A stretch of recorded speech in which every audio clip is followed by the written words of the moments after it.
What's up, everybody? All right, so let's get right to it.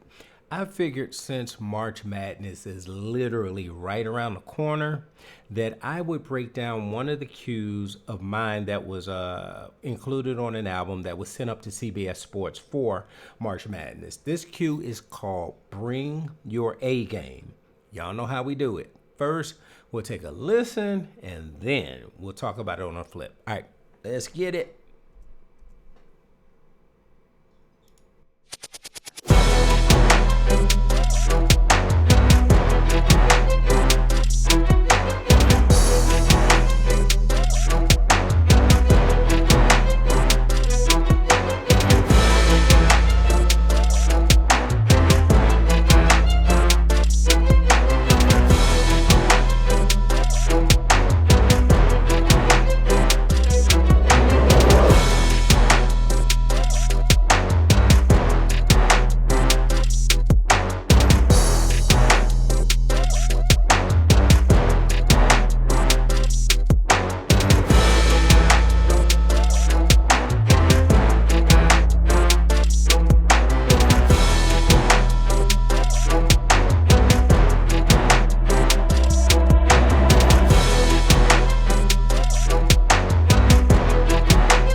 All right. So there it is. Bring your A game. Some of the simple stuff. It's in E minor at 150 beats per minute. So first, what I'll do is I'll take you through the various sounds that I'm using first, and then we'll talk about the form.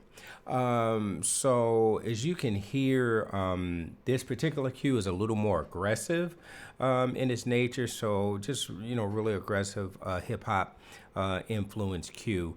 And with that, the drums and the low brass are pretty critical in the cue. And you'll notice actually that the low brass is actually carrying the melody of the cue. So let's start there. I'll kind of show you how I'm layering my low brass. And that's just some delay that from the synth there. All right, so first I'm using Pandora.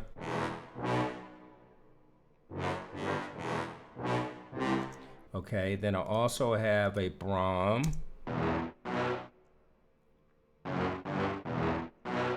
Then I have another Brahm called Big IoT.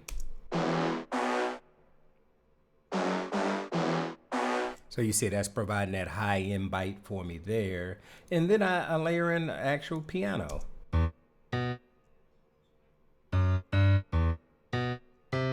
if we get all those together,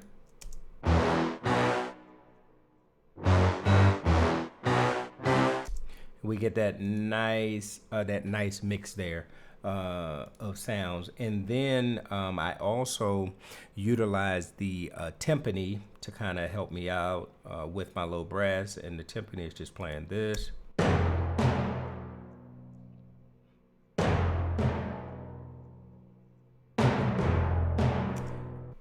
And I believe it's always important, like with the timpani, just to kind of use them as accent. Like, you don't want everything, bang, bang, bang, bang, bang, bang, bang, bang, bang. We don't need that.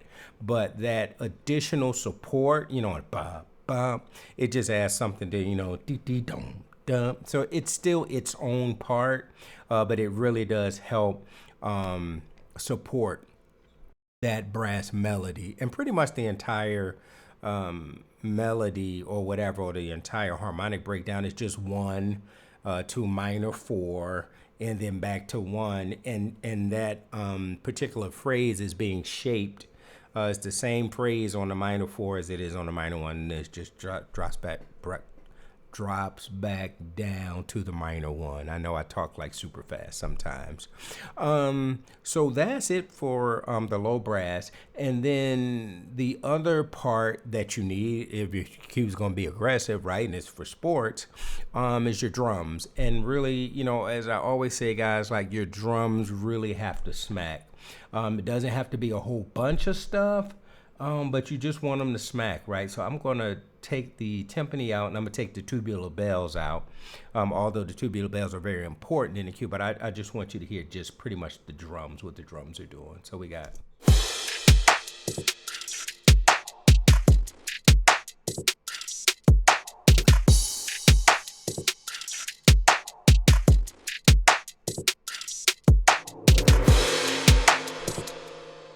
And so you hear just with that, that the drums are hitting pretty hard. So let's just run very, very quickly down what we got going on here. So my kick.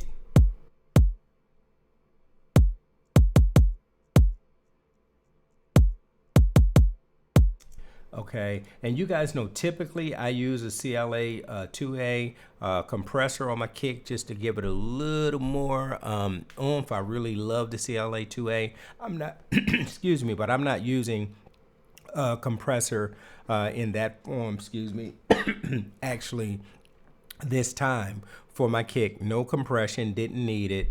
I am just side chaining it to my bass, and we'll talk about that a little later. And as you see, I have it cut high pass at 60 because I want to leave that bottom end totally for my 808.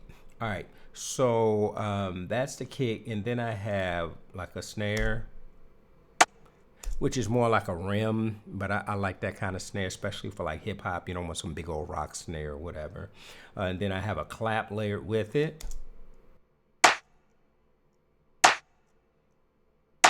Right, and then one thing I do want to show you here, and I'm using it on both my claps and my snare, is the CLA 2A.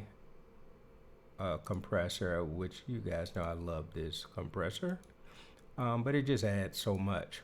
And I just want to show you kind of what it sounds like using it, and then when we bypass it. So this is with it's on, with it on. I don't know what I just said. And then if we bypass it, and I'll just play it and kind of bypass and engage.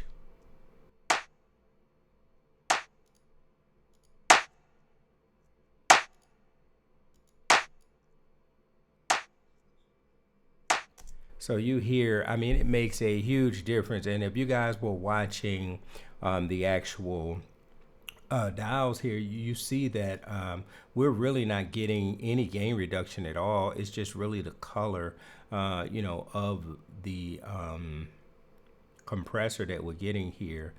If you check it.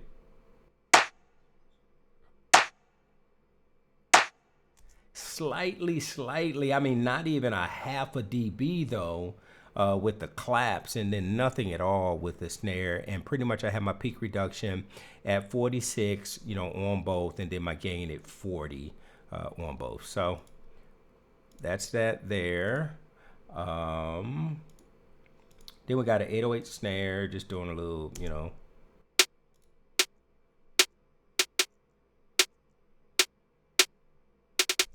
And then here I do have a Renaissance compressor. They're not doing a whole bunch. Yeah, it's a Waves plugin, but hey, bought it a long time ago. But it's still really dope. And I actually use this plugin on my short strings a lot. And I actually saw Alan Meyerson. I love him. He's a mix engineer, all the huge big movies. And he was talking about, I think, mixing Wonder Woman or something and how he used this on his short strings. And I was sold. I was like, well, you know, man, I got to get it. But I'm using it here on the snare just to give it a little more presence, the 808 snare. So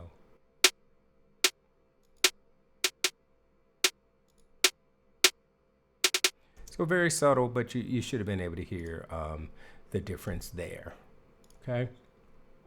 And then I have some hi-hats and a percussion loop. So the hats, just hats.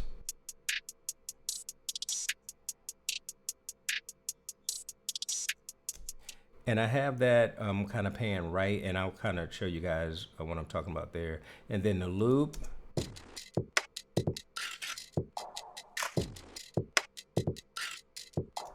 And I have that pan left. So basically what I'm trying to do is just create some balance in our ears on the left and right with these two. And let me show you this screen over here. So here's, you know, my hi-hats.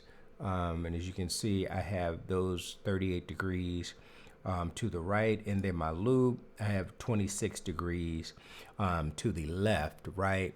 And then the other thing that I'll show you very quickly is just how I kind of process this loop. So if I disengage the EQ, let me solo it.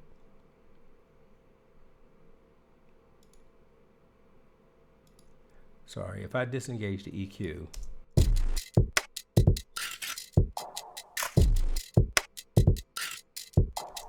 so you see, I mean, that's got a bunch of low end in it, etc. But I mean, we don't need all that. So basically what I do is I high pass it at almost, you know, about 270 hertz, but 267.5 to be exact. And I take some of the high end out of it too, because what I'm just looking for is the grit, just a little grit, a little dirt.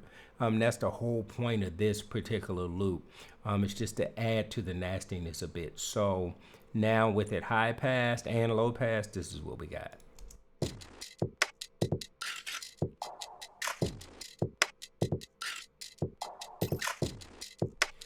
So you guys see, we still got, you know, that grit and the nastiness, but we don't have that low end that will now compete with my 808 and with my kick and start getting the low end like all muddy and stuff. So just something like that you may want to think about, you know, with your, like if you're using loops and stuff like that and the loop's got a whole bunch of low end stuff, just cut that junk out, especially if you don't need it. I mean, if you got a kick, if you got a, you know, 808, you got bass or whatever, your bottom end is covered. You can get all that junk out of your low end and really help clean up your mix.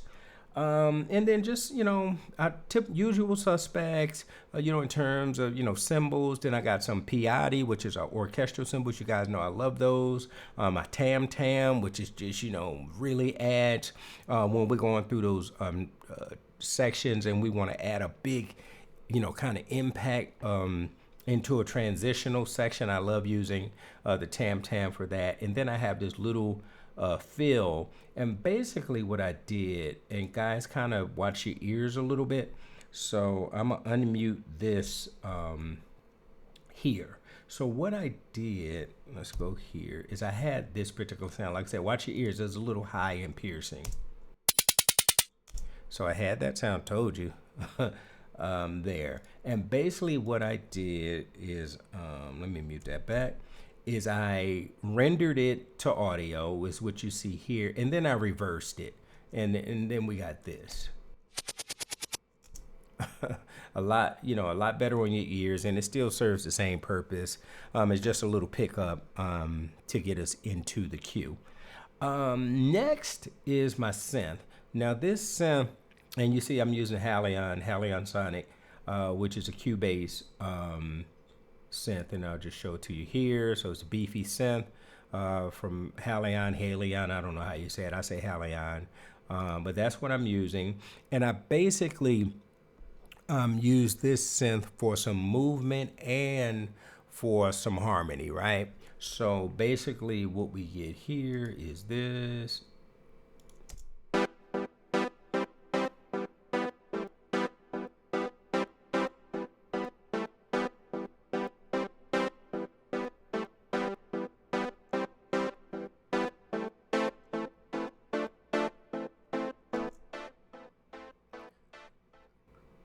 So you hear that little delay. I love utilizing delay, and it just it makes a difference. You don't always hear it like super aggressively, but the subtlety oftentimes of different delays working together just kind of really help elevate your cue somewhat. So I am using the just Cubase stereo delay, and you see how I have it here. So I have 1-to-1 ratio here with my feedback at 50, so that's how long that delay will last. Now this is on the left side, and then I got my wet dry at about 33.5, and then I just got a 1/2 here with my feedback a little, so it's not lasting as long, and then you see the wet dry is way down on that. So, but just I love utilizing delay, and then as you guys can see, let me play it. So you'll see that I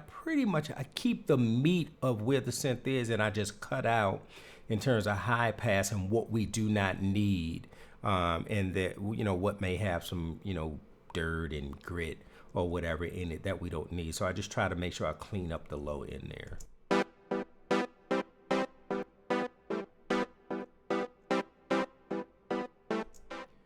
Yeah, so no low pass, I keep all the highs that are there, and I just, just high pass the synth, okay?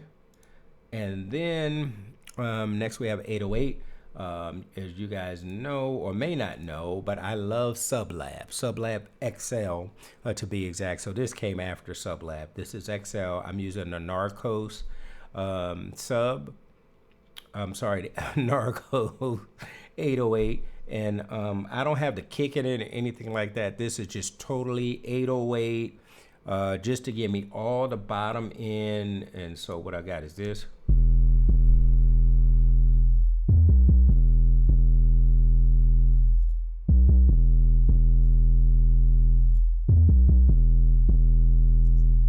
So you see, man, it is like all just the low end is what I'm looking for. So a couple of things, a couple of things I do want to show you with this is, so first of all, you see, I mean, I got a high pass at 30 hertz, and I can't remember where they say your ears don't hear below.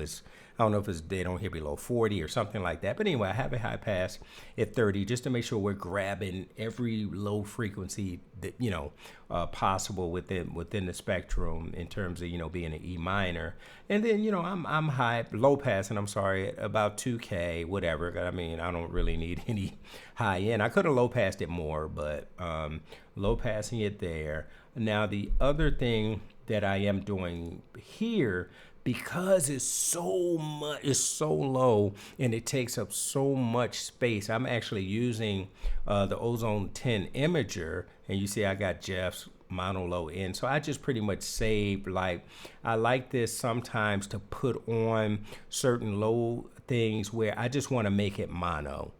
So I just, in the imaging, I make it mono because it's so fat and so wide that it's going to eat up like all of my mix if I just leave it like so wide. So you see, so it really just puts it right down the middle. And that just leaves a lot of room for me when I'm mixing to do other things. And now if I have like if I have like a pulse, and then I'm doing like some tension or something like that, and you got a pulse, this kind of boom, boom, boom, bouncing around, and it's still a low instrument. Well, I won't put the imager on it in that case because you want to keep that width now for that type of thing. But something like this, at least for me, I like to go ahead and put the imager on it and make that mono. And I actually got this trick from a buddy of mine,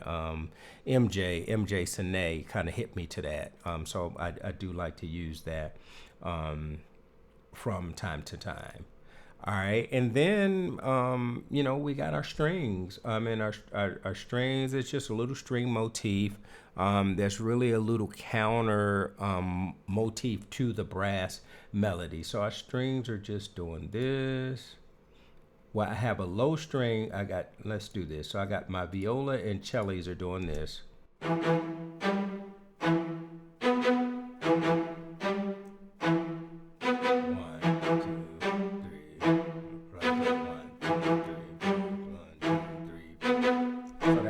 Count, so you hear what it is, and then the other strings are doing this.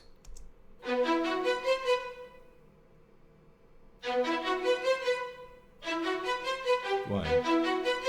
3, 4.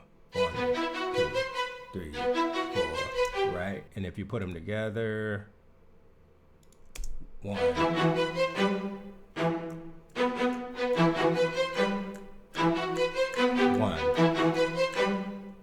Right. Okay. And that's pretty much, what my strings are doing.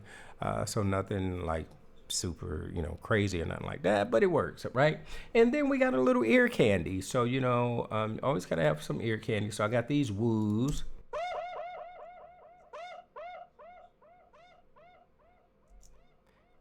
And of course you hear the delay on it because I just love delay. So, and what I'm doing here is if you can see right here, this particular sound is pan left. It's pan to the left, right? About 17 degrees. So the way that I use the delay in this particular case is, so it's pan left. So the left side of the delay, I pretty much, have off. I got totally dry, right? So we're just getting dry signal on the left. But what I want to do is I want to carry some of that signal on the left over to the right. So what I do is the feedback is my, the length of time that delay is going to last. So I got about 23.5%, right? But then I have about a 50% wet dry mix now, so we can get that carry over to the right. So basically my dry signal's on the left, and then I got the delay throwing it to the right. So now listen with that in mind, and that's what you're hearing.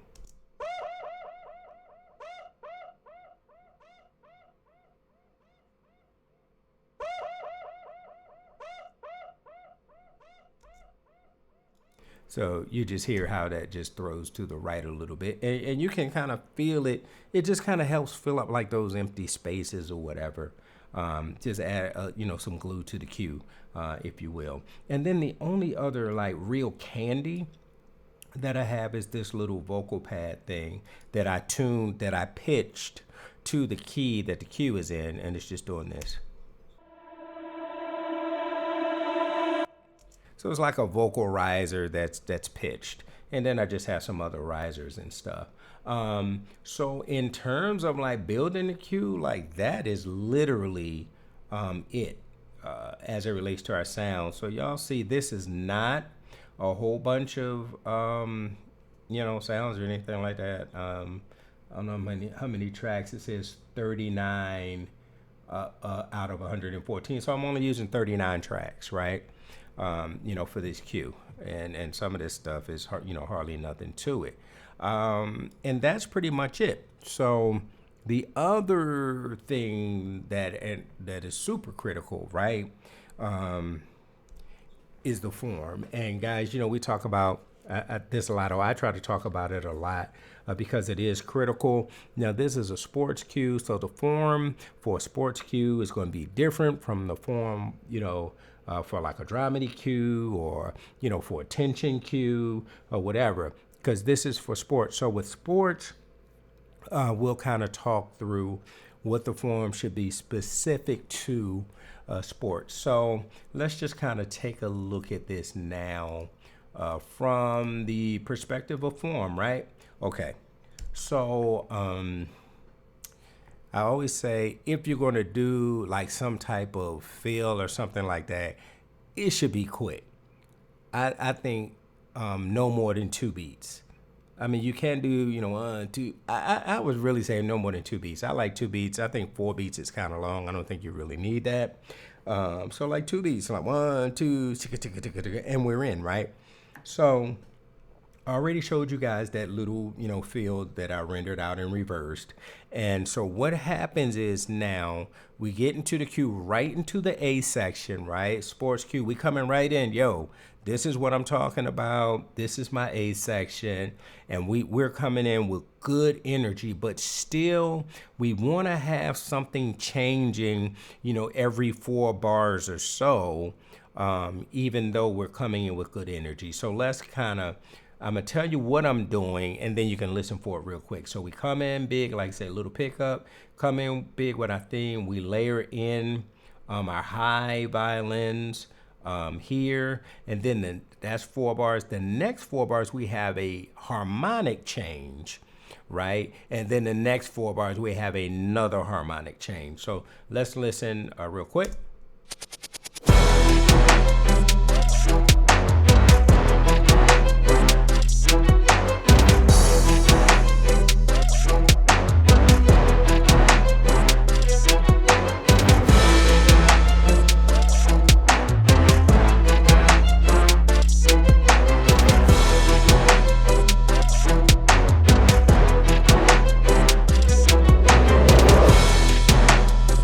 Okay, and then immediately after we have stated our theme, and I don't know how long this is in this regard, so we're about almost 26 seconds, right? 27 seconds, so close to 30 seconds or whatever. We set things up, and then we're into a breakdown. So the thing about breaking it down is we want to break down, but we want to keep energy, right?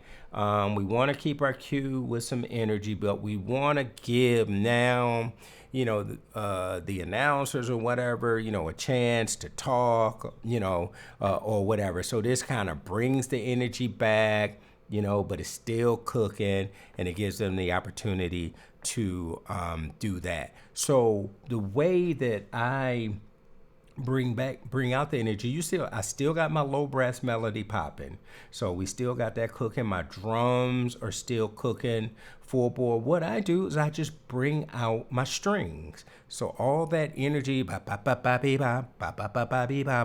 all that is gone, right, for the first half of the breakdown. And then of course, to keep it interesting and do some layering in the second half of the breakdown, I just bring in my low string. So here we go.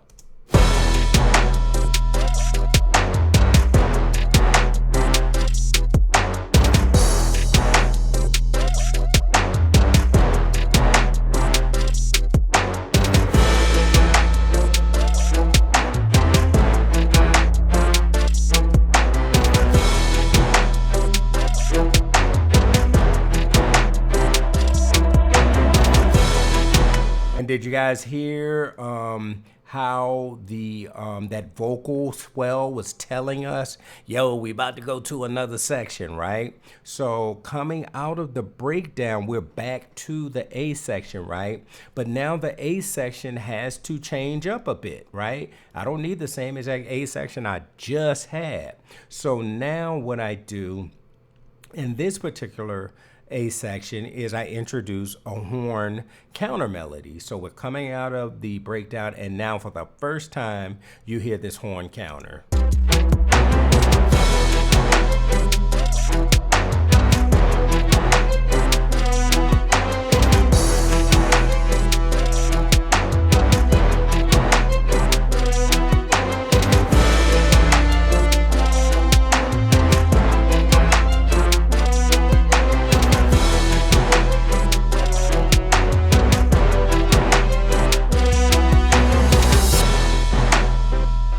Now, coming out, we're back to another breakdown, right? This is our second breakdown. So now what I do in this breakdown is I bring back the energy even more because we want to differentiate. We don't want it to sound exactly the same. So the way that now I accomplish that here, obviously we don't have the horn melody, but now my low brass melody, I totally kind of, shorten that down to now what you're getting is just this in the short brass.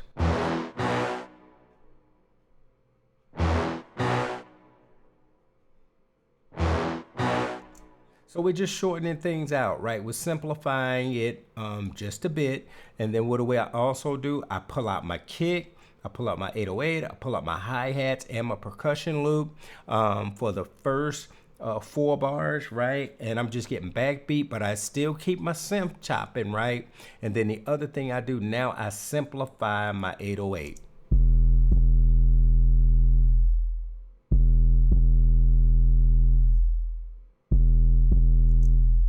So that as compared to this.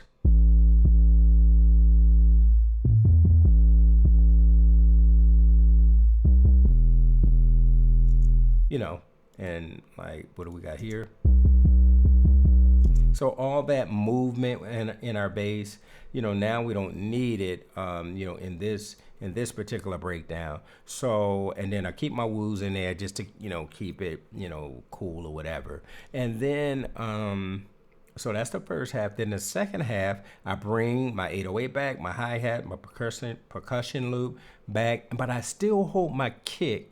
And then what I do is I try to really build some intensity, driving us into the last theme by doing a nice crescendo on 30-second notes with my kick. So I'll kind of show you how I did that. So now let's look at this second breakdown section and how it builds.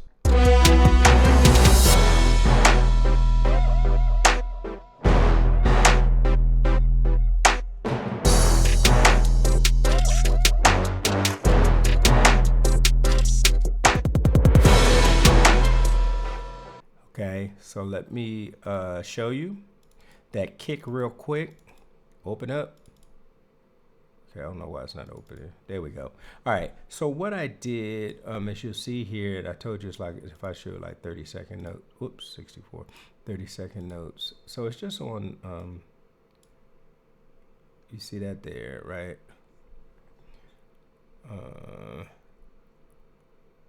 And hang on, I'm sorry. So it's on 16. So I'm sorry, I said 30 seconds. So because we're fast. So it's 16 notes. So what I did is, you see, I just did a crescendo here. And what we can do, like, and I'm sure you do, but the way that I do that, let's like in Cubase. So let's say like here, if I wanted to ramp up these notes here, I mean, first of all, let's do this. All right, let's unmute them so you can see them.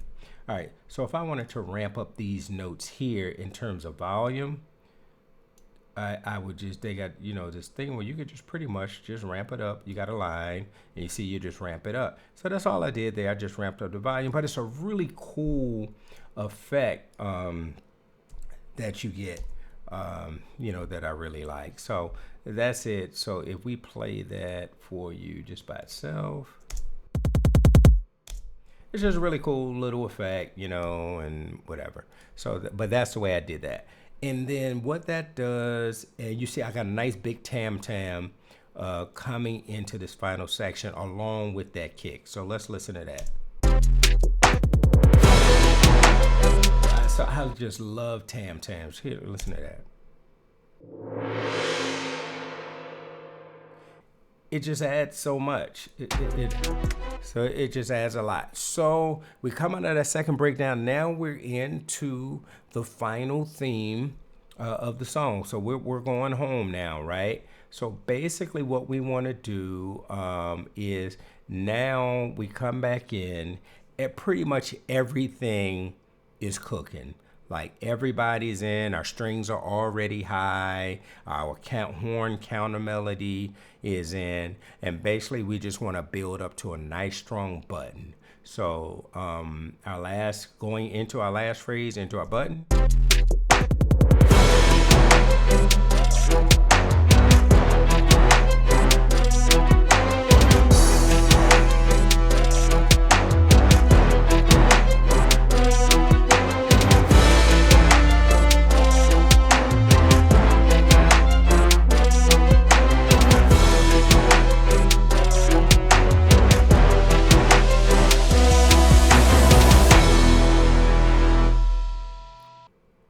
And that's it. And then, so one thing we want to make sure of is that we do always have a nice, strong button on tonic. I mean, if you guys look at this, you see we got everybody kind of, laying in that makes sense on this button. Now, one thing that I like to do on my buttons is either I would just do it on tonic, which is of course the root, whatever key that you're in, or I'll do the tonic in the fifth. I pretty much like to leave the third out when I'm doing my buttons, because I feel like when you add the third, it actually takes away some of the power of the chord, like or just everybody on one note or just on fifths. Like it's just a bigger sound than like if you add the third. So just something that you guys might want to think about, if you do your buttons or whatever. And then always make sure everything is hitting. Of course, I got my tubes hitting, I got my timpani hitting. Man, hit your kick. I mean, I hit my snare, I hit my clap, I hit my 808. I hit everything that makes sense on the button. I got a nice tam tam, swell, going as well. I'm sorry, a cymbal crash, my big piatti, just everything that makes sense. And even my strings, I even, in them, just on that last note, just, to really kind of finish that phrase. You might not even really hear it, but I make sure that everything that makes sense to hit that final button, that we hit it. And you see here, they were looking for a 2-minute cue. My button is hitting right at 1 minute and 56 seconds. And then by the time we get out of this thing,